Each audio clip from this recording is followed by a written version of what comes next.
Bienvenidos al culto dominical de Redil Envigado. Estoy tan feliz que puede participar con nosotros en este culto virtual desde su casa.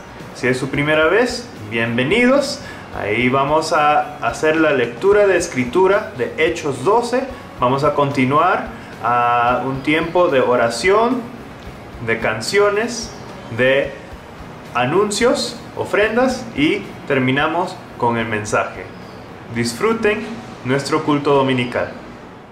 Por aquel tiempo, el rey Herodes echó mano a algunos que pertenecían a la iglesia para matarlos, e hizo matar a espada a Jacobo, el hermano de Juan, y viendo que esto agradaba a los judíos, hizo arrestar también a Pedro. Esto sucedió durante los días de los panes sin levadura, y habiéndole tomado preso, lo puso en la cárcel, entregándolo a 4 piquetes de soldados para que lo guardaran, con la intención de llevarlo ante el pueblo después de la Pascua.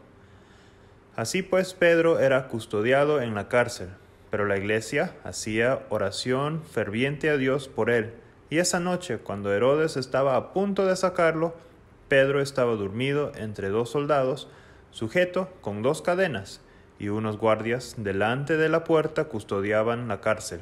Y he aquí, se le apareció un ángel del Señor, y una luz brilló en la celda, y el ángel tocó a Pedro en el costado, y lo despertó diciendo, levántate pronto, y las cadenas cayeron de sus manos. Y el ángel le dijo, vístete y ponte las sandalias, y así lo hizo. Y le dijo el ángel, envuélvete en tu manto, y sígueme. Y saliendo, lo seguía, y no sabía que lo que hacía el ángel era de verdad, sino que creía ver una visión. Cuando habían pasado la primera y la segunda guardia, llegaron a la puerta de hierro que conduce a la ciudad, la cual se les abrió por sí misma, y salieron y siguieron por una calle, y enseguida el ángel se apartó de él. Cuando Pedro volvió en sí, dijo, ahora sé que en verdad que el Señor ha enviado a su ángel y me ha rescatado de la mano de Herodes y de todo lo que esperaba el pueblo de los judíos. Al darse cuenta de esto, fue a la casa de María, la madre de Juan, llamado también Marcos, donde muchos estaban reunidos y oraban. Y cuando llamó a la puerta de la entrada, una sirvienta llamada Rode salió a ver quién era. Al reconocer la voz de Pedro, de alegría no abrió la puerta, sino que corrió adentro y anunció que Pedro estaba a la puerta. Y ellos dijeron, ¿estás loca? Pero ella insistía que así era. Y ellos decían, es su ángel. Mas Pedro continuaba llamando. Y cuando ellos abrieron, lo vieron y se asombraron. Y haciéndoles señales con la mano para que guardaran silencio, les contó cómo el Señor lo había sacado de la cárcel. Y les dijo, informad estas cosas a Jacobo y a los hermanos. Entonces salió y se fue a otro lugar. Cuando se hizo de día, hubo un alboroto no pequeño entre los soldados sobre qué habría sido de Pedro. Y Herodes, después de buscarlo y no encontrarlo, interrogó a los guardias y ordenó que los llevaran para ejecutarlos. Después descendió de Judea a Cesarea y se quedó ahí por un tiempo. Herodes estaba muy enojado con los de Tiro y de Sidón, pero ellos de común acuerdo se presentaron ante él y habiéndose ganado a Blasto, camarero del rey, pedían paz, pues su territorio era abastecido por el del rey. El día señalado, Herodes, vestido con ropa real, se sentó en la tribuna y les arregaba, y la gente gritaba, voz de un Dios y no de un hombre es este. Al instante un ángel del Señor lo hirió por no haber dado gloria a Dios y murió comido de gusanos. Pero la palabra del Señor crecía y se multiplicaba, y Bernabé y Saulo regresaron de Jerusalén después de haber cumplido su misión, llevando consigo a Juan, llamado también Marcos. Gracias Dios por darnos la oportunidad de reunirnos así virtualmente, aunque queremos estar aquí juntos con nuestros hermanos y hermanas. Estamos tan felices que tenemos la oportunidad de congregarnos con los recursos que tenemos, con la tecnología que tenemos, para cantar y orar y aprender de tu palabra. Por favor, bendice este tiempo de canciones, de alabanza, y también ayúdanos a escuchar y aprender y aplicar tu palabra hoy y esta semana. Gracias Dios, en tu nombre. Amén. Mis hermanos, el Señor le bendiga. Luego de haber leído la palabra, queremos ahora invitarles a que por favor se pongan sobre sus pies y vamos a adorar y exaltar el nombre de nuestro Dios. Y para eso quiero invitarlos a que juntos recordemos esta canción preciosa, maravillosa y hermosa y tan oportuna en este tiempo, que nos va a llevar a recordar quién es el Dios a quien nosotros hemos venido a adorar. Esta canción es El Dios que adoramos. Exaltémosle juntos.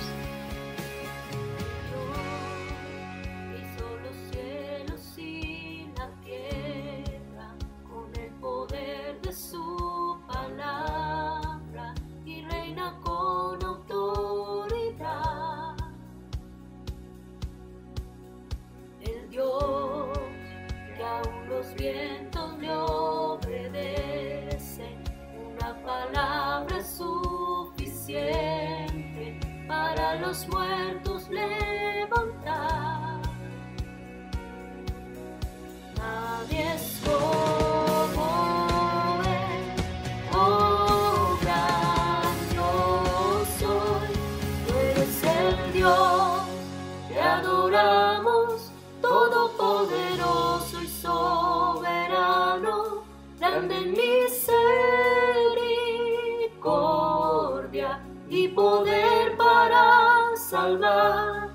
Tú eres el Dios que adoramos, quien derrotó la muerte y el pecado, glorioso Redentor y Rey, te adoramos.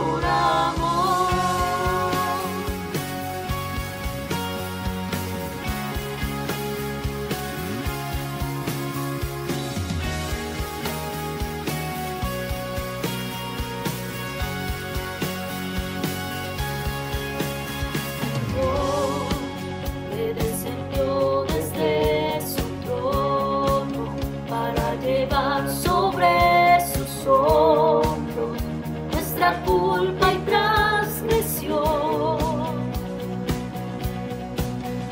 Jesús, exaltado sobre todo, nombre sobre todo nombre, solo en él hay salvación. Nadie es como él, oh gran yo soy, tú eres el Dios que adoramos, todopoderoso y soberano, grande en misericordia y poder para salvar.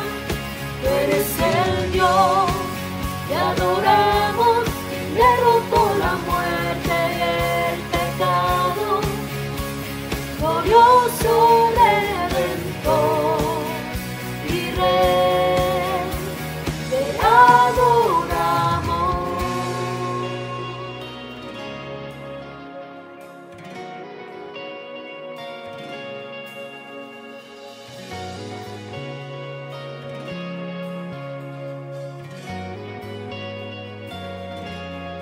A él sea la gloria y el poder, todo es de él y para él.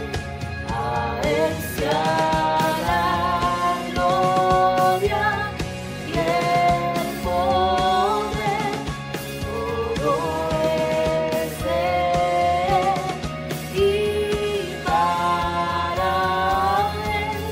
Tú eres el Dios que adoramos, todopoderoso y soberano, grande en misericordia y poder para salvar.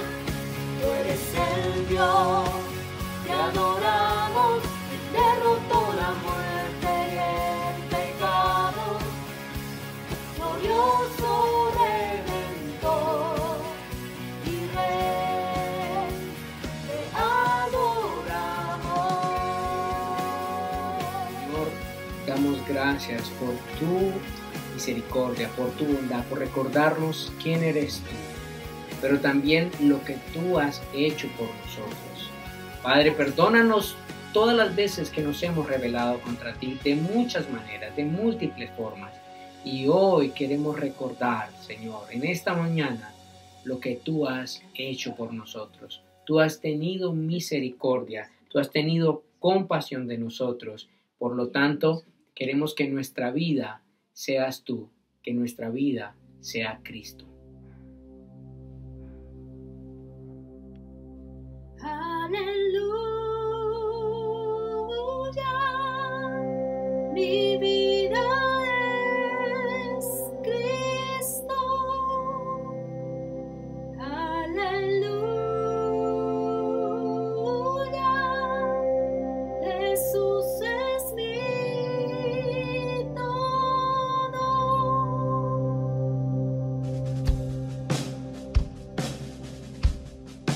En densa oscuridad caí, perdido en el terror, la senda vana del placer, a muerte me llevó, siendo rebelde a tu voz, quisiste amarme así, pero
sido de nosotros sin tu gracia, sin tu bondad, sin tu compasión, sin tu misericordia?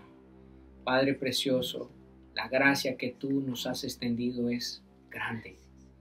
Queremos recordarla hoy a través de esta canción preciosa que nos recuerda nuevamente que por tu gracia estamos aquí y que por tu gracia moraremos contigo por toda la eternidad, Señor. Así que, iglesia, cantemos juntos, fue tu gracia. Siendo yo un pecador, extraviado en el error, incapaz fui de quitar la culpa que cargaba mi corazón. Gracia, ¿quién puede medir? Tu amor no tiene uno igual. Cuando perdido estaba yo, viniste a mi encuentro, mi Salvador. Fue tu gracia que en mi vida renovó, fue tu gracia que mi deuda canceló, fue tu gracia que de muerte me llevó a vivir para tu gloria, oh Señor.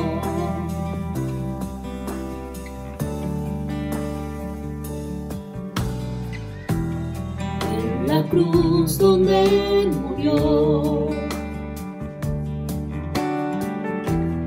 el perfecto Hijo de Dios, la sentencia Él sufrió, la que yo merecía por mi maldad. Fue tu gracia que mi vida renovó, fue tu gracia que mi deuda canceló, fue tu gracia que de muerte me llevó a vivir para tu gloria, oh Señor.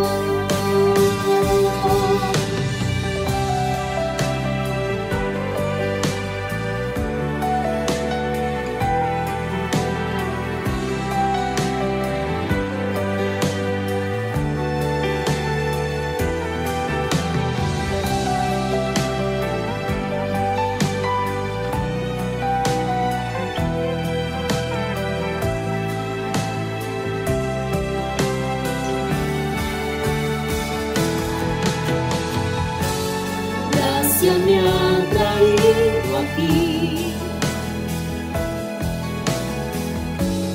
de rodillas ante ti,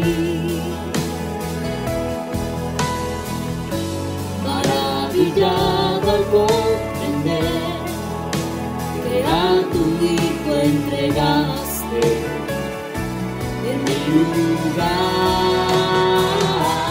Fue tu gracia que mi vida renovó, fue tu gracia que mi deuda canceló, fue tu gracia que de muerte me llevó a vivir para tu gloria, oh Señor.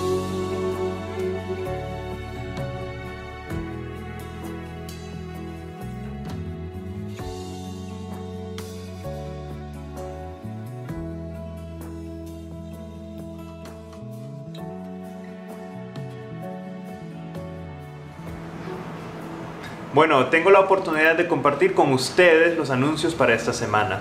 Aprovechen esta cuarentena para profundizarse en su estudio bíblico. Usen este tiempo para las disciplinas espirituales, para oración, para lectura de la Escritura, memorizar la Escritura, incluso profundizarse en lo que tiene la Biblia, el contenido de la Biblia, con estudios bíblicos. Y no se olviden, compartan lo que están aprendiendo con sus familias, sus amigos y sus vecinos por WhatsApp o teléfono o video incluso. Y practiquen hacer misericordia, o sea, si hay personas que podemos ayudar, usen esta disciplina de misericordia también. No se olviden que en el curso de la semana hay muchas actividades virtuales de estudios bíblicos, comenzando el martes a las 7:30 por Zoom hay una reunión de parejas. Aprovechen este tiempo para fortalecer las relaciones de las parejas y cual también va a afectar las relaciones de la familia. Entonces a las 7:30, martes. Después seguimos con el estudio de mujeres los jueves a las 5, también por Zoom. Y terminamos con los jóvenes los sábados a las 4 p.m. por Google Hangouts. Ahora, si necesitan ayuda en consejería, peticiones de oraciones o apoyos a otros, por favor, contacte al pastor Jonathan. En la pantalla va a aparecer el número para poder contactarlo. Bueno, con esto concluimos los anuncios y queremos pasar al tiempo de ofrendas y diezmos. Queremos dedicar este espacio para poder dar a Dios. Y si no sabe cuánto dar y si debe dar, ore. Pídale a Dios, Dios, quiero invertir en tu reino. Sé que es algo que tú me has dado la oportunidad para hacer. ¿Cuándo debo dar y cuánto debo dar? Entonces, la información para dar virtualmente va a aparecer en la pantalla. Entonces, tome un tiempito para orar y preguntar a Dios cómo debo dar y cuánto debo dar. Entonces, ahora vamos a pasar al sermón del pastor Jonathan. Muy buenos días, mis hermanos, el Señor les bendiga. Es para mí un placer poderles saludar en esta mañana y una mañana que nosotros hemos invertido para celebrar el nombre del Señor, reconocer su señorío en nuestras vidas y buscar su palabra, buscar su orientación. ¿Qué le parece si luego de haber leído las Escrituras, haber exaltado el nombre del Señor con las canciones que hemos cantado, oramos juntos y le pedimos que su palabra hable a nuestras vidas con una pequeña y breve oración? Así que incline su rostro y oremos juntos. Padre, en esta mañana nos dirigimos a ti, rogando tu dirección para nuestras vidas, mirando, Señor, que nuestro socorro y esperanza solo proviene de ti, queriendo aprender a confiar como Pedro, como la iglesia, en medio de persecución y dificultad, en ti, en estos tiempos y situaciones adversas que nos acontecen y rodean en todo el mundo, a todos, Señor, por igual. Ahora mismo, Señor, necesitamos de ti. Todo el tiempo lo necesitamos, todo el tiempo te necesitamos. Pero este es un tiempo, Señor, donde seguramente nuestros corazones están más afligidos o más abatidos de lo normal, más inquietos, con más incertidumbre. Y rogamos que tu palabra, tu bendita palabra, Señor, que es luz, que es consuelo, que es dirección, que es ánimo, pero que también es exhortativa en muchos aspectos. Habla en nuestras vidas hoy y nos oriente, Señor. Ayúdanos a entender estos tiempos a través de tu palabra. Por favor, Señor, descansamos en ti, en Cristo Jesús. Amén y amén. Mis hermanos, como hemos leído el libro de Hechos en su capítulo 12 para el día de hoy, ese es el texto que vamos a estar compartiendo. Y este texto destaca dos personajes muy importantes que hemos visto. Uno de ellos, Herodes Antipas, y el otro, uno muy conocido, el apóstol Pedro. La historia va a estar entretejida con estos dos personajes y de esta historia vamos a poder sacar muchas conclusiones y mucha luz para estos tiempos complejos que nos acontecen. Pero algo muy importante que resalta este texto es la actitud de Herodes Agripa, una actitud orgullosa, una actitud altiva, una actitud casi que de semidios, porque el mismo texto nos deja ver que se estimó casi como Dios. Y ese texto me deja recordar que esa no es una actitud que simplemente se vio en un hombre como Herodes, sino que es una actitud que ha acompañado a la humanidad aún desde el huerto del Edén. Ustedes encontrarán o recordarán la propuesta que hizo la serpiente a Adán y a Eva. Si comen del árbol de la vida, del árbol del bien y del mal, seréis como Dios. Hermanos, y eso es lo que hemos visto a través de toda la historia, el deseo del hombre de ser como Dios o de ser su propio Dios. Y de esto escribe un pastor muy conocido llamado Sujet Michelén en un pequeño texto sobre educación y cosmovisión cristiana. Y él dice que esta conducta se puede reflejar en una filosofía de vida llamada naturalismo o secularismo. Y esta filosofía de vida dice lo siguiente: que no existe ningún significado ni propósito ulterior o posterior que buscar fuera de nosotros mismos o fuera de lo que nosotros mismos decidamos establecer para nuestra vida aquí y ahora. De igual modo, tampoco existiría ninguna norma moral preestablecida que sea válida para nosotros, y eso lo afirma también un hombre naturalista o seguidor de esta corriente ateo llamado Jeremy Rifkin. Él dice lo siguiente, y lo expresa con las siguientes palabras: nosotros ya no nos sentimos como invitados en la casa de alguien y por consiguiente obligados a conformar nuestra conducta a una serie de reglas preexistentes. Ahora esta es nuestra creación. Nosotros dictamos las reglas. Ya no tenemos que justificar nuestra conducta porque somos los arquitectos del universo. No tenemos que dar cuenta a nadie de nosotros mismos porque nosotros somos el reino, el poder y la gloria por los siglos de los siglos. El hombre queriendo ser su propio Dios. Ahora, hermanos, yo veo cómo estas palabras de este hombre y lo que expresa el pastor Sujet Michelén se pueden palpar en nuestra sociedad cada vez más anárquica y renuente a las normas o parámetros fundados en toda moral cristiana. Un ejemplo de ellos podemos ver, o ejemplos de esto podemos ver en aquellas campañas como Mi cuerpo es mío, yo decido lo que hago con mi cuerpo, o aquellas ideologías de género. Pero imagínense, también hace muy poco hubo una polémica en el país por un siervo o un servidor público integrante de una institución del país que se negó a cantar el himno de esa institución y a rezar el eslogan de esa institución, porque el eslogan y el himno decían Dios y patria. Y también en estos días de pico y cédula, ya no pico y placa, hemos encontrado otra polémica al respecto del hombre queriendo poner sus propias normas, como el famoso pico y género de una agenda diversa que ustedes ya conocen. Parece que esa cosmovisión o lentes por los cuales muchos quieren encaminar a la sociedad ha cobrado mucha fuerza, al punto que aún sectores de la iglesia se suman a ello. Y yo me pregunto, ¿será que Dios guardará silencio ante esto? ¿El hombre está ganando la pelea contra Dios? Por eso, basado en esto, yo creo que el hombre se encuentra en un pulso contra Dios. Y este texto que hemos leído el día de hoy nos refleja un desafío enorme.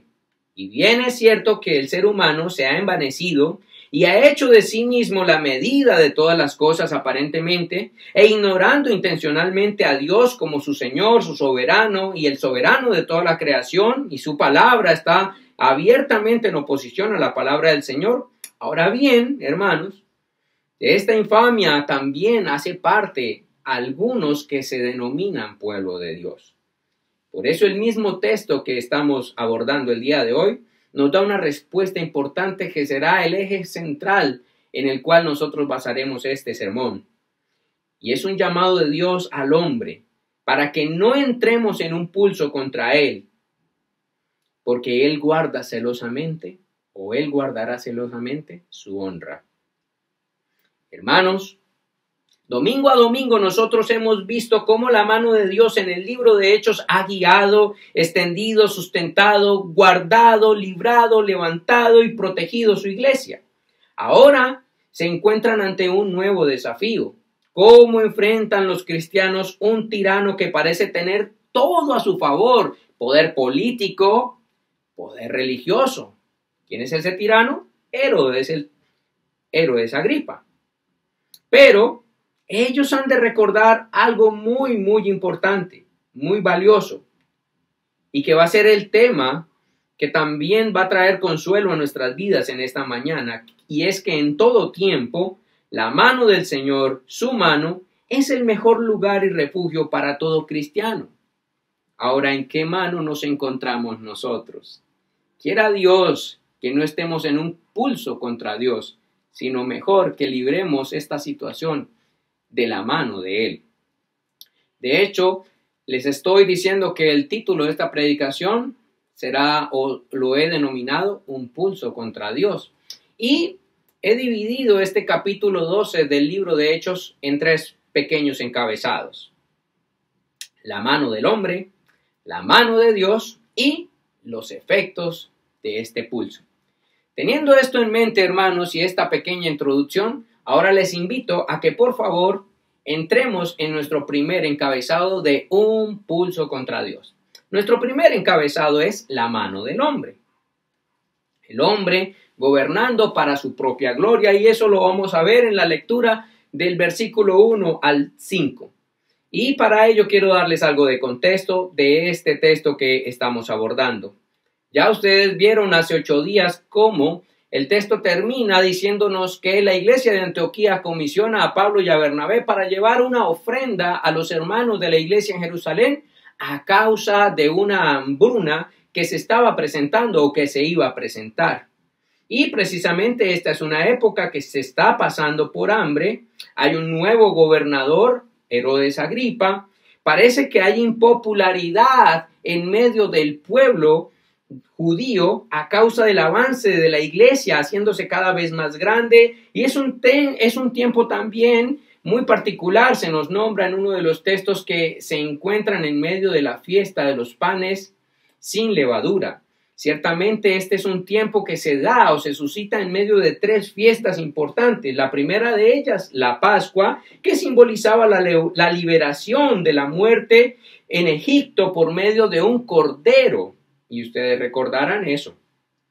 Los que hemos tenido mucho acceso a la Escritura recordaremos que la fiesta de la Pascua simbolizaba eso, la liberación del pueblo de Israel de la muerte a través de un cordero. Pero también se encontraba la fiesta de los panes sin levadura, que arrancaba un día después de la fiesta de la Pascua. Y esa fiesta de los panes sin levadura simbolizaba o representaba la liberación del pueblo de Israel de las cadenas de Egipto, su opresor. Pero también había otra fiesta. Inmediatamente se acababa la fiesta de la Pascua. Al día siguiente también se celebraba otra fiesta particular durante la fiesta de los panes sin levadura, y era la fiesta de las primicias. Y era un tiempo para traer las primicias de los primeros frutos de la siega y dedicarlos a Dios, como una anticipación de una mayor cosecha por venir. Pero como leemos, el tiempo no está siendo favorable. Hay hambre en medio de estas celebraciones, como vemos en el versículo 28 del capítulo 11 y en el versículo 20 del capítulo 12. Sin embargo, hermanos, la iglesia está ayudando a los suyos en Jerusalén con pan enviado desde Antioquía, y todo esto supone una crisis e impopularidad para el pueblo judío y por ende a sus líderes, tanto religiosos como políticos, que promulgaban la famosa paz romana, una paz que se basaba en principios como igualdad, equidad y sustento para todos, sustento que parece estar no muy claro para ese tiempo, como nos deja ver la historia y el texto, y que está cobrando un factor de impopularidad para tanto los religiosos judíos como para los gobernantes romanos. Ahora, entrando en esto, en por qué les estoy dando todo este contexto, Veamos cómo actúan entonces los líderes del pueblo judío y cómo actúa Herodes Agripa ante esta situación, cómo levantan su mano. Y eso lo vemos en el versículo 1. Lucas centra entonces nuestra atención en este hombre, Herodes Agripa, quien levanta su mano en una conspiración contra la iglesia o contra Dios. Pero ¿quién era este hombre famoso, Herodes Agripa? Herodes Agripa fue nieto o era nieto de Herodes el Grande, aquel que sacrificó los niños en el tiempo que Jesús nació. ¿Recuerdan? Ese Herodes el Grande estaba casado con una mujer llamada Mariane, que tenía ascendencia judía, pero no solamente Herodes Agripa era familiar o nieto de este Herodes el Grande y de Mariane, sino que también era sobrino de un tal Herodes Antipas. Si usted recuerda muy bien, Herodes Antipas fue aquel que estuvo presente en el juicio contra Jesús antes de ser crucificado. Entonces, estos son antecedentes de este famoso Herodes Agripa. Y este Herodes Agripa se hizo rey de 3 regiones importantes a causa de su amistad con un emperador romano llamado Calígula, pero adicional a esas 3 regiones le fue sumado también 2 regiones más. ¿Cuáles eran? Judea y Samaria, por otro emperador romano llamado Claudio. En el tiempo en que había hambre en el imperio, a Herodes Agripa le fue sumado Judea y Samaria. Hermanos, algunos describen a este Herodes Agripa como un hombre astuto, amante de sí mismo y sagaz al sacar provecho de sus genes judíos. Y eso es muy visible porque gozaba de la simpatía de los líderes religiosos de Israel. Y eso lo notamos en cómo se unen para perseguir la iglesia, cómo hacen un juicio viciado contra Jacobo y cómo se confabulan para llevar al apóstol Pedro a la cárcel. Y ese es Herodes Agripa. Ahí les estoy dando una presentación de este hombre. Pero los versículos 1 al 4 también nos dice, a través de la mano de Lucas, y nos describe cómo Herodes se levanta su mano contra Dios. ¿Cómo? Ya lo vimos, lastimando su iglesia, trastocando la honra y la gloria de Dios. El texto nos muestra las intenciones de este hombre sin temor a Dios. ¿Cuál era el deseo de Herodes Agripa?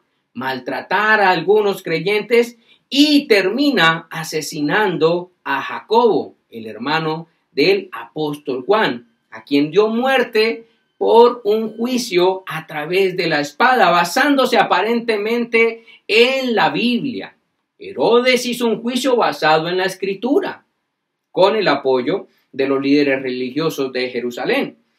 Resulta que el texto de Deuteronomio en el capítulo 13, versículo 6 en adelante, nos describe o nos cita cómo la ley de Moisés dictaba juicio contra aquellos que inducían a otros a la idolatría. Y eso es precisamente el fundamento que usa Herodes y los líderes religiosos para traer juicio de espada contra Jacobo. Y se le censura o se le juzga por inducir a la ciudad a la idolatría, por inducir a la ciudad a adorar a Jesús de Nazaret. Algo curioso de este juicio, y ahí es donde empezamos a ver cómo los hombres manipulan las normas y las leyes, aún la palabra de Dios para su propio beneficio, es que la ley, basada en Deuteronomios 13, 6 al 18, dictaba que si la ciudad había respondido a este inducidor, toda la ciudad debía ser pasada por la espada. Algo que no sucedió. ¿Quién fue el único que murió en esta escena? Jacobo. Por lo que vemos que Herodes no estaba buscando ser fiel a la palabra del Señor, sino que estaba buscando sacar provecho de la misma, lo mismo que las autoridades religiosas de Israel. Entonces, hermanos, de ahí vemos qué es lo que está buscando el corazón de Herodes y qué es lo que están buscando los líderes religiosos de Israel: satisfacer sus propios deseos, hacer sus propias leyes, hacer sus propias normas. Y eso lo termina corroborando el versículo 3. Porque cuando ustedes ven el versículo 3 del capítulo 12, dice, y viendo que esto había agradado a los judíos, entonces, ¿qué hizo nuestro amigo Herodes? Pues se llenó de vanidad y más deseo de gloria y admiración, y entonces apresó al apóstol Pedro, a quien no pudiendo enjuiciar inmediatamente por esto de la fiesta de los panes sin levadura, asignó un trato penitenciario de máxima seguridad, como usted encuentra en el versículo 4, como el apóstol Pedro fue rodeado de todo un cerco de seguridad. ¿Y por qué haría esto Herodes, siendo un rey y siendo un hombre con tanta autoridad? ¿Por qué puso un cerco de máxima seguridad sobre el apóstol Pedro? Hermanos, Pedro tenía fama de ser un escapista consagrado. Ya lo ha registrado el libro de Hechos en el capítulo 4 y capítulo 5, cómo intentaron en 2 ocasiones traer juicio sobre él, y en una de ellas, en el capítulo 5, ya le habían introducido a la cárcel con los demás apóstoles, pero milagrosamente salieron de la cárcel. Además, muchos hechos sobrenaturales acompañaban la fama de Pedro. Entonces Herodes Agripa no quiere tomar riesgos e invierte toda su fuerza y poder. Esta vez Pedro parece que la tiene difícil. ¿Oh Dios? Versículo 5, sin embargo, nos muestra una escena maravillosa. Vemos que la mano de Herodes Agripa se ha levantado con la iglesia, pero Lucas finaliza describiendo una imagen algo para muchos tal vez ingenua, para los ojos de una mente que no teme a Dios, tal vez muy ingenua. Dice Lucas en el versículo 5, pero la iglesia hacía oración ferviente a Dios. ¿Por quién? Por Pedro. Sí, la iglesia creía que Pedro podía ser librado. Y es aquí donde vemos 2 poderes enfrentados en el mundo. Uno, representado por Herodes, el hombre, con autoridad, fuerza, recursos, inteligencia, cosmovisión, influencias. Pero, por otro lado, tenemos a la iglesia, que solo tenía a su mano un recurso, la oración, para depender única y exclusivamente de la mano de Dios y sus promesas. Todo esto, hermanos, nos deja ver que este hombre no dista en nada de la descripción vista en nuestra introducción por el naturalista Jeremy Kifkin.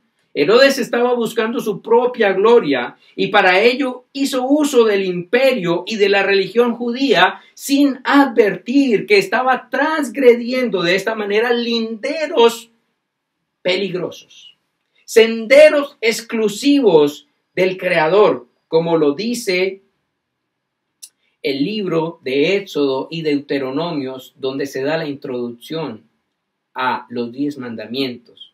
Estos textos nos dicen del Señor de la siguiente manera: yo, el Señor tu Dios, soy un Dios celoso que no comparto mi gloria. ¿Qué estaba buscando Herodes Agripa, hermanos? Su propia gloria. Herodes, con todo su poder y su mano, se estaba metiendo en un terreno peligroso. Iglesia, ¿en qué o quién ha fijado o hemos fijado nuestra confianza para vivir esta vida? Herodes confió en su corazón engañoso y plagado de vanidad y en sus propias fuerzas. Pero vemos en el versículo 5 que la iglesia confía en Dios, su palabra y la oración. Mi pregunta es, ¿en qué y en quién estás confiando tú? Y eso precisamente nos introduce a nuestro segundo encabezado, la mano de Dios. Ya hemos visto que hay una situación adversa contra la iglesia y hay un hombre que se está levantando contra la iglesia, y ese hombre es Herodes Agripa, y en esto ha empeñado todo el poder de su mano. Pero ahora veremos que se levanta otro poder, otra fuerza, y esa es la mano de Dios. Del versículo 6 al versículo 11 estaremos viendo todo esto, hermanos. Entonces, nosotros vemos que hay otra escena, una segunda escena, y me impresiona, hermanos, y quiero decírselos muy sinceramente, me impresiona Lucas con la narrativa que usa en esta segunda escena.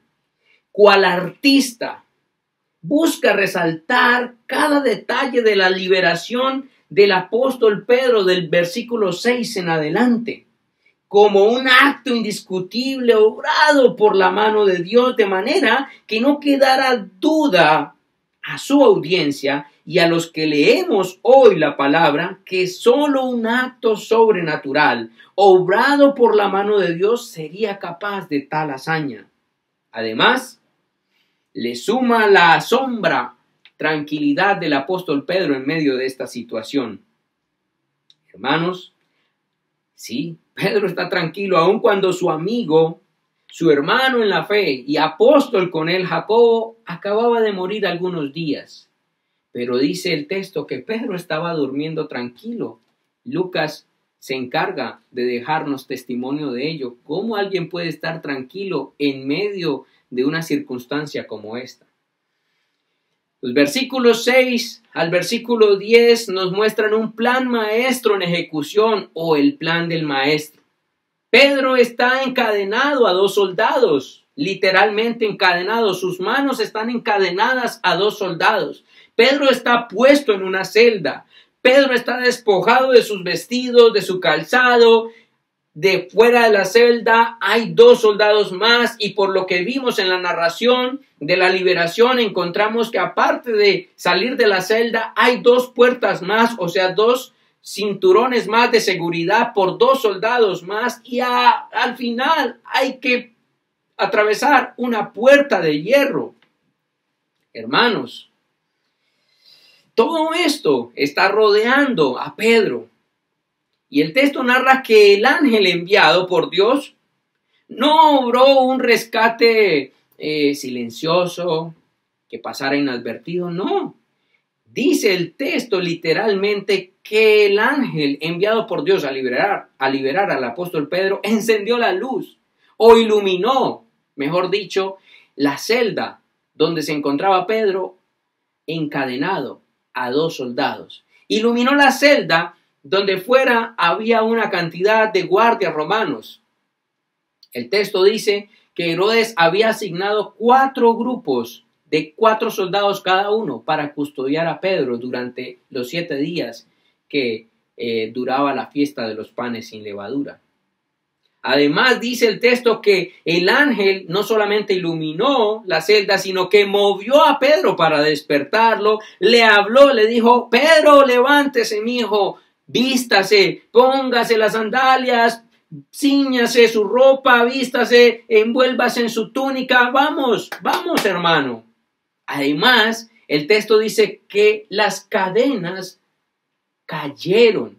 ¿Usted ha escuchado el ruido de unas cadenas? Este ángel fue todo menos sigiloso y silencioso a la hora de liberar al apóstol Pedro de esta situación. No fue un plan nada discreto orquestado por este ángel. Y yo me pregunto, ¿será que es que los soldados tenían el sueño muy pesado, que no se dieron cuenta de lo que estaba sucediendo? Todos en la fortaleza donde se encontraba Pedro encarcelado estaban dormidos. Es interesante eso. Pues yo quiero decirle, hermano, que no era un tema de cansancio. Es la mano de Dios obrando en toda esta situación. Adicional a lo anterior, es muy asombroso ver el retrato, como les dije, de Pedro. Está a horas de morir y él está dormido. Sí, bien dormido. El ángel tiene que despertarlo. Le prendió la luz y aún así tuvo que sacudirlo para despertarlo. Dice un escritor que a pesar de la aparente imposibilidad de una liberación y de la casi total probabilidad de que al día siguiente sufriera el mismo fin de su amigo Jacobo, morir como mártir, como había dicho Jesús en Juan capítulo 21, Pedro no mostró, hermanos, ningún signo de ansiedad, mucho menos de alarma. Por el contrario, se durmió profundamente, dice la Escritura. Y eso es muy interesante. Algo similar sucedió Años más tarde, con otro personaje muy conocido, el apóstol Pablo y uno de sus discípulos o consiervos, Silas, cuando también fueron encarcelados, pero estos no se durmieron. Estos se encontraban tranquilos, luego de haber sido azotados y metidos en el calabozo más feo, se encontraban tranquilos cantando himnos al Señor y orando. Pero si por si esto fuera poco, hay otro personaje también en las Escrituras llamado el rey David. El rey David, ya avanzado en edad, sufre la traición de su hijo Absalón, quien lo persigue y tiene todo un ejército persiguiéndole a espada para quitarle la vida. Y David huye de la ciudad, pero cuando llega a un lugar escribe el famoso Salmo 3, versículo 5, que dice: en paz me acostaré. Impresionante. Cuánta paz en medio de la adversidad experimentaban estos hombres. Y eso es muy estimulante. ¿Por qué? Porque solamente esa paz la pueden experimentar aquellos hombres que se saben en las manos de Dios. Aunque se esté a punto de caer en la muerte, el cristiano puede experimentar paz, porque sabe quién le espera y en manos de quién está su vida, como la visión de Esteban antes de ser apedreado. En Hechos capítulo 7, este hombre iba a ser lapidado con piedras y aún así se encontraba lleno de paz. Y yo me pregunto por qué esa paz. Quiero leerles un texto que se encuentra en la primera carta a los Corintios capítulo 5 y quiero que usted lo busque conmigo. Primera carta a los Corintios capítulo 15. Vamos a leer versículos 53 al 58. Dice: porque es necesario que esto corruptible se vista de incorrupción y esto mortal, esta carne, este cuerpo mortal se vista de inmortalidad. Y cuando esto corruptible se haya vestido de incorrupción y esto mortal se haya vestido de inmortalidad, entonces se cumplirá la palabra que está escrita: sorbida es la muerte en victoria. ¿Dónde está, oh muerte, tu aguijón? ¿Dónde, oh sepulcro, tu victoria? Ya que el aguijón de la muerte es el pecado y el poder del pecado, la ley. Mas gracias sean dadas a Dios, que nos da la victoria por medio de nuestro Señor Jesucristo. Así que, hermanos míos, amados, estad firmes y constantes, creciendo en la obra del Señor, siempre sabiendo que nuestro trabajo en el Señor no es en vano. Pedro no le tenía miedo a la muerte. Jacobo seguramente tampoco le tuvo miedo a la muerte. Esteban no le tuvo miedo a la muerte. ¿Por qué? Porque sabía que la victoria más grande que el hombre puede experimentar la ha ganado Jesús en la cruz del Calvario, venciendo la muerte eterna y ganando la vida eterna en esperanza con Cristo Jesús. Por eso pudo decir también el rey David: en paz me acostaré. La muerte no es un tema que atemoriza al cristiano. Las pérdidas no son un tema que debe atemorizar al cristiano. Las situaciones y tribulaciones de esta vida no son asuntos que deben robarle la paz al cristiano, porque su victoria más grande ya ha sido ganada por Cristo Jesús en la cruz del Calvario. Sin embargo, algunos han intentado empañar, hermanos, este relato de la liberación sobrenatural de Pedro y su confianza, aludiendo a un posible soborno a los soldados, pero la verdad es que hay suficientes argumentos que defienden esto como una acción sobrenatural de la mano de Dios. Lo primero, hermanos, es que no era la primera vez que se presentaba un acto como este. Jesús fue sacado de la tumba en medio de un cerco de soldados custodiando esa tumba. Pedro también ya había sido liberado en el capítulo 5 del libro de Hechos por la mano poderosa de Dios sacándole de la cárcel.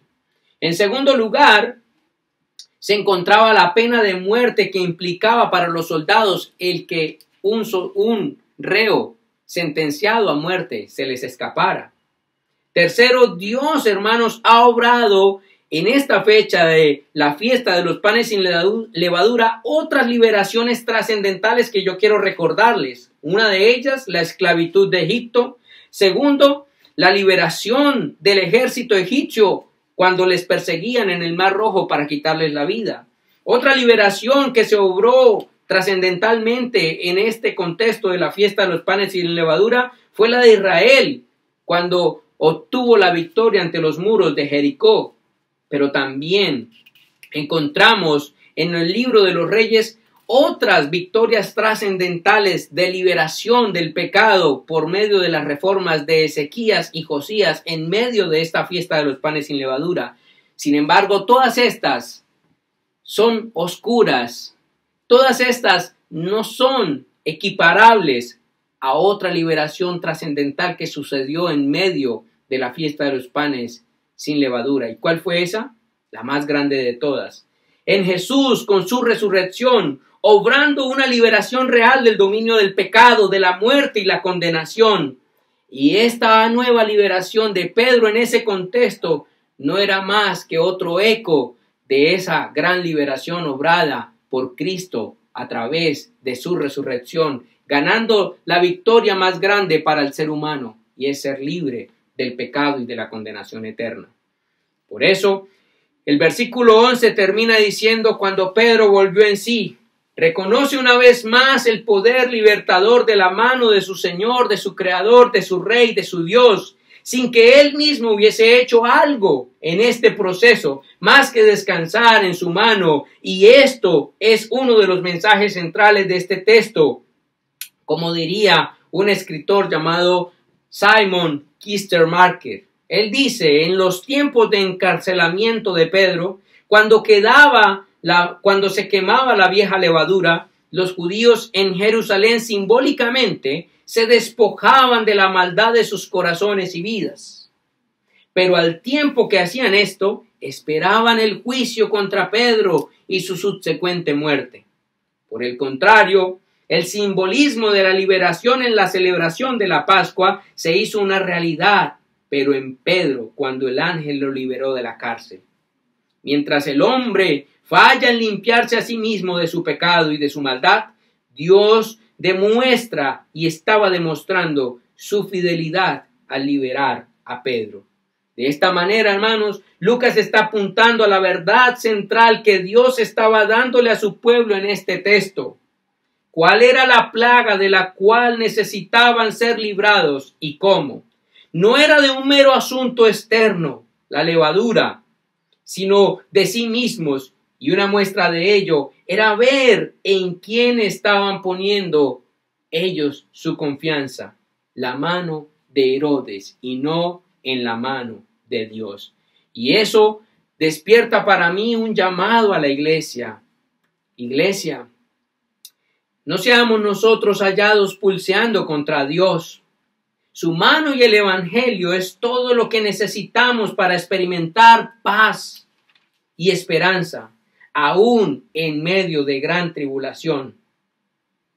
La Biblia no nos asegura que no moriremos a causa de situaciones adversas.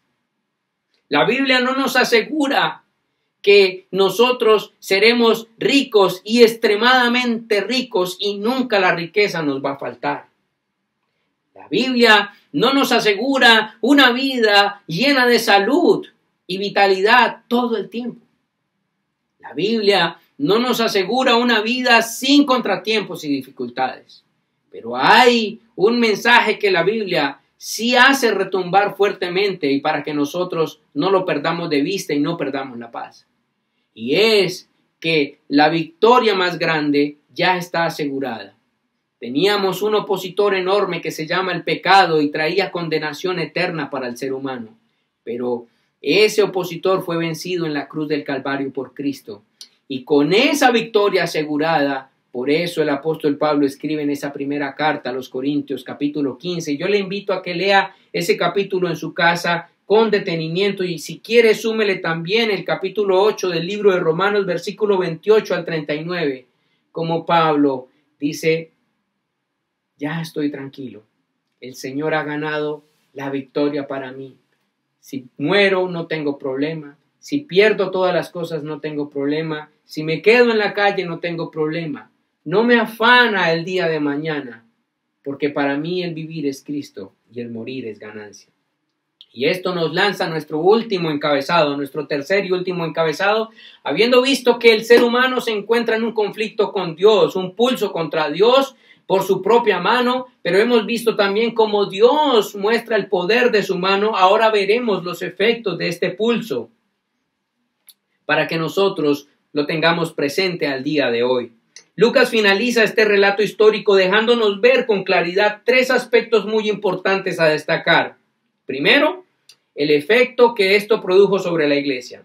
Segundo, el efecto que esto produjo sobre Herodes y los judíos. Y tercero, el efecto que esto trajo sobre el evangelio y el plan de Dios para su iglesia. Efectos que se mantienen vigentes para hoy, cuando como seres humanos tratamos de pulsear contra Dios o pulsear contra la vida en Dios. Veamos entonces el primer efecto de estos, el efecto de este pulso para la iglesia.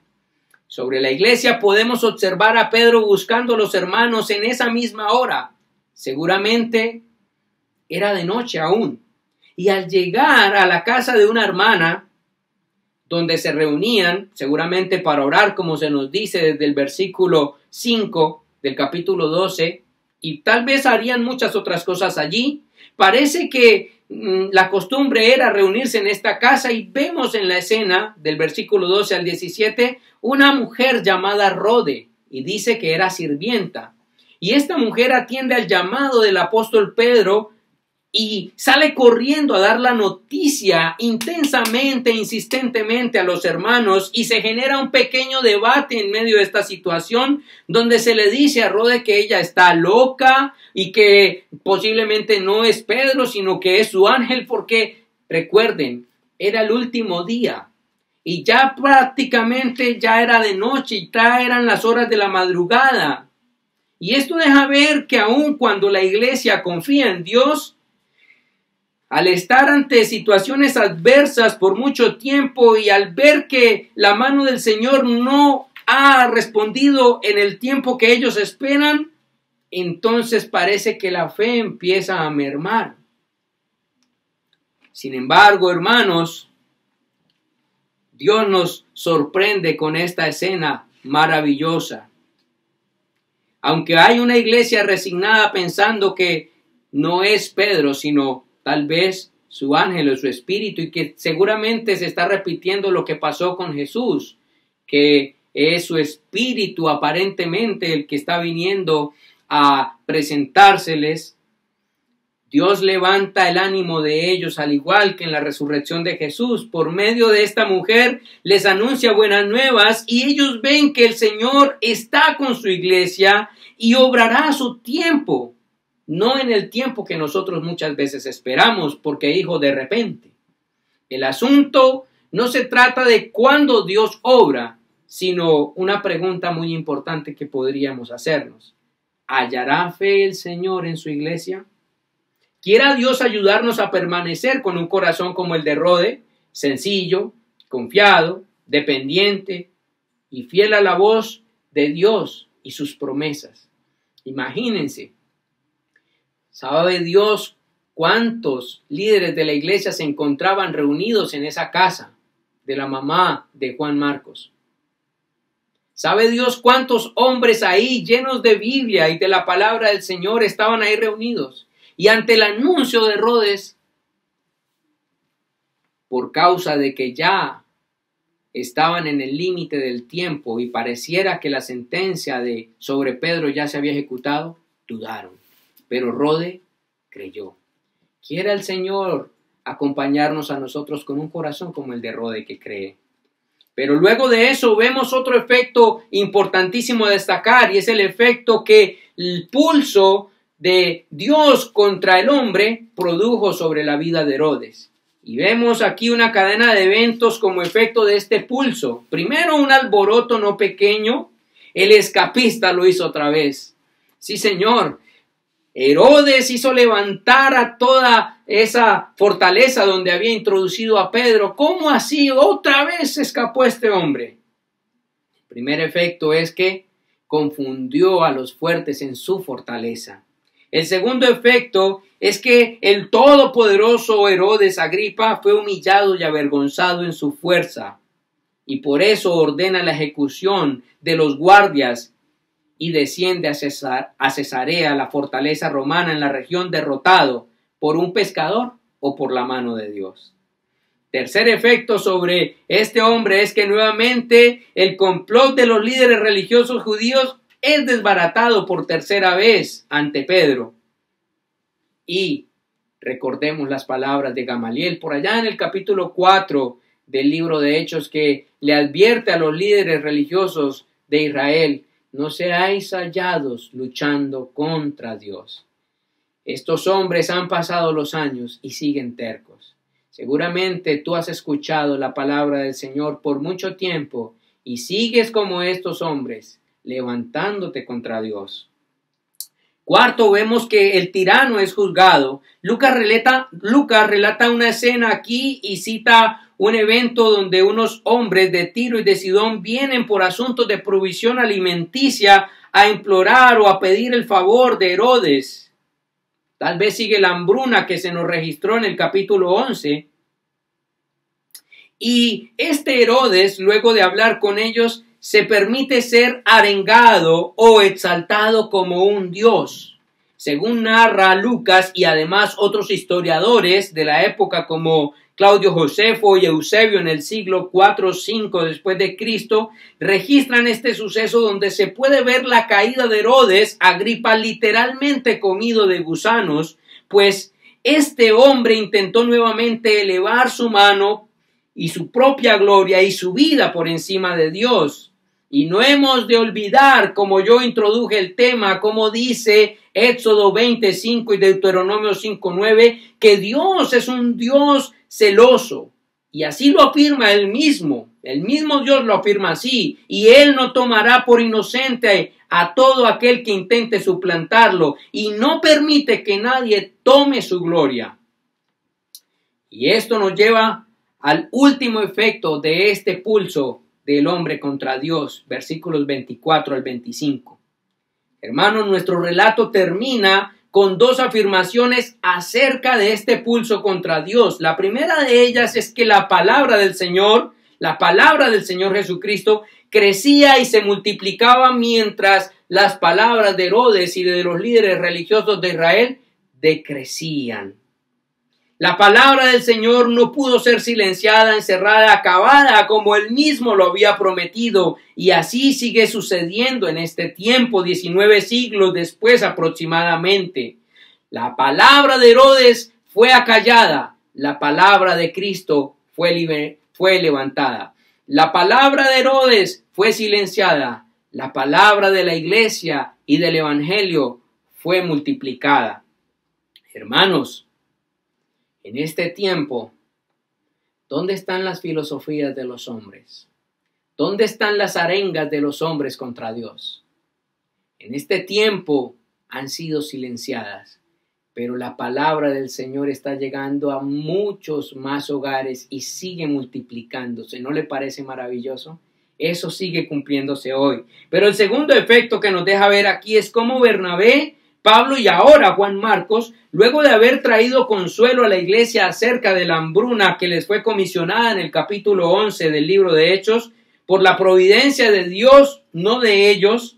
¿Qué diferencia de estos hombres cristianos con Herodes? Ellos no están buscando ser adorados, ellos no están buscando ser exaltados, ellos están buscando servir, a diferencia del corazón de Herodes Agripa. Entonces dice la Escritura que estos hombres retoman su regreso a Antioquía para dar inicio a lo que será el comienzo de una de las etapas más impresionantes, gloriosas, grandiosas, impactantes y significativas de la historia de la iglesia primitiva, y es cuando se inician los primeros viajes misioneros por toda Asia Menor, Asia, Europa, encabezadas por el apóstol Pablo y Bernabé. Tanto así llegó a ser el impacto de esta obra y de estos hombres que siglos más tarde, 2-3 siglos más tarde, el Imperio Romano los césares y emperadores caen de rodillas y la palabra del Señor termina derrocando al tirano, convirtiéndose así el evangelio en la palabra universal o católica y en la fe universal para toda la sociedad. Hermanos, todo esto me deja algunas conclusiones que quiero compartirles para cerrar el tema que hemos iniciado el día de hoy. Podemos apreciar la necedad de hombres como Herodes al estimarse a sí mismos más de lo que realmente son. Esa misma necedad acompaña el corazón de los seres humanos hoy, queriendo ser ellos mismos la medida, los legisladores que definen a su criterio lo que es bueno y lo que es malo. Ellos quieren ser creadores y señores del universo, al punto de estimar sobre ellos mismos el reino, poder y gloria por los siglos de los siglos, como escribió el naturalista que citamos al inicio de este sermón. Ya vimos el final de Herodes y muchos más que se han levantado contra Dios. Ahora no olvidemos que Dios es celoso de su honra y de su gloria, y no permitirá que nadie tome su lugar. Y eso es visible hoy. Dios ha confundido la vanidad de este mundo. Y Dios ha confundido la vanidad de este mundo mostrándonos que en medio de un mundo globalizado que aparentemente no para, nos ufanábamos de decir que hay ciudades que no paraban, pues Dios se ha encargado de mostrarnos que a su voz, a su palabra, el mundo puede parar. Y lo ha parado. Pero yo no creo que Dios está trayendo un juicio porque ya todo esto se va a acabar. No, Dios está hablando desde el cielo, llamando al hombre para que solucione su verdadera necesidad, volverse a Él en arrepentimiento y en fe. Lo segundo que yo puedo extraer de este texto que hemos visto es que el corazón del pueblo judío, aparentemente pueblo de Dios, estaba bajo la sombrilla y el amparo de sus propias fuerzas y deseos. Esa es la realidad de muchos que hoy le llaman a Jesús Señor, pero viven de espaldas a Él, gobernando sus vidas bajo sus propios criterios y términos, mas no de acuerdo con la voluntad de Dios y según sus palabras. Recordemos, si Él es nuestro Señor, Él debe ser quien gobierna nuestras vidas, no nuestra propia mano. La mano de Él es la que debe gobernar, no nuestra mano. Lo tercero que yo puedo extraer de esto es que cuando la mano de Dios está con nosotros y en nosotros, es evidente que el carácter que nos acompaña será un instrumento de gracia para otros. Eso fue lo que vimos en Pedro, Bernabé y Pablo. Y las obras de Dios nos acompañarán siempre. Tendremos momentos de duda, sí, temor, sí, fracaso, sí, pero confiemos. Su mano no se ha cansado, su brazo no se ha cortado. Y Él es aquel que con su voz abre mares, derriba ejércitos, quita reyes, muda naciones y hace parar el mundo en pleno siglo XXI. Otra cosa que quiero destacar aquí es que nosotros no debemos temer en este tiempo. Aunque la vida no sea el parque de diversiones que desearíamos que fuera, donde todo está coordinado para una experiencia de 10 puntos, pues la verdad, hermanos, es que estamos en un mundo caído donde el pecado y el dolor son parte del paquete. En este mundo vemos Herodes y Jacobos, pero con eso y todo, el Señor de la creación ha traído esperanza. Él nos muestra cómo un mal menor obra bajo su mano para bienes mayores. Sí, así como lo dije. Fíjese bien, Jacobo murió físicamente, pero había sido alcanzado para vida eterna. Jacobo murió por la espada de Herodes, pero fue parte de las evidencias para el juicio de Dios sobre el tirano. Jacobo murió injustamente, pero fue tenido por digno de los padecimientos de su Señor, y es llamado, como dijo Jesús en el Sermón del Monte, un bienaventurado en el cielo. Jacobo murió sin honra en la tierra, pero para la gloria eterna en el cielo. Jacobo murió a manos del pecado, pero resucitó en gloria y será en el día postrero uno de los que estará al lado del Cordero. Así que no temas. Yo no te aseguro que todos saldremos victoriosos de esta situación en la que nos encontramos. Pero una cosa sí es segura. Si estamos en las manos de Dios, puede que caigamos en esta tierra, pero seremos levantados para la eternidad y en gloria con el Maestro. ¿Qué haremos ante esto? Iglesia, quiera el Señor llevarnos a filtrar en dónde está puesta realmente nuestra confianza y motivaciones para la vida.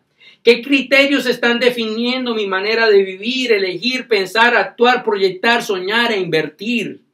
Que sea la mano del Señor y el Evangelio y no nuestra mano gobernada por los deseos engañosos y pecaminosos de nuestro corazón. Y por último, quiero hacerle un llamado muy especial a todos aquellos que me escuchan y que tal vez es la primera vez que oyen el Evangelio, o aquellos que saben que están viviendo a espaldas de Dios. Óiganme ustedes muy bien, amigos, en esta mañana. ¿Somos nosotros o son ustedes cual Herodes, que aparentemente conocen algo de Dios, pero mezclan esa aparente devoción y fe en Dios con sus propias convicciones heredadas por otros hombres? La Biblia dice que el hombre es como la hierba del campo o como la flor, que hoy es y mañana deja de ser. Ese mañana puede no estar muy lejos para ti o para mí. Quiera el Señor que ese mañana, cuando llegue y toque a nuestra puerta, nos halle pulseando la vida de la mano de Dios y no contra Dios. Por eso termino diciéndole a todos, y que esta sea nuestra reflexión para orar. Hombres, mujeres, todos juntos, no entremos en pulso contra Dios. Él guarda celosamente su honra. Mundo, no entremos en pulso contra Dios. Él guarda celosamente su honra. Iglesia, no seamos hallados en pulso contra Dios. Él guarda celosamente su honra y su gloria. Hermanos, muchas gracias por su atención en esta mañana y quiera el Señor que durante la semana podamos meditar y reflexionar sobre esta palabra que hemos compartido. Si estamos en la mano del Señor, podemos estar confiados aún en medio de la tormenta. Pero si estamos descansando en nuestra propia mano, temamos. No es el lugar más seguro. Muchas gracias. El Señor les bendiga.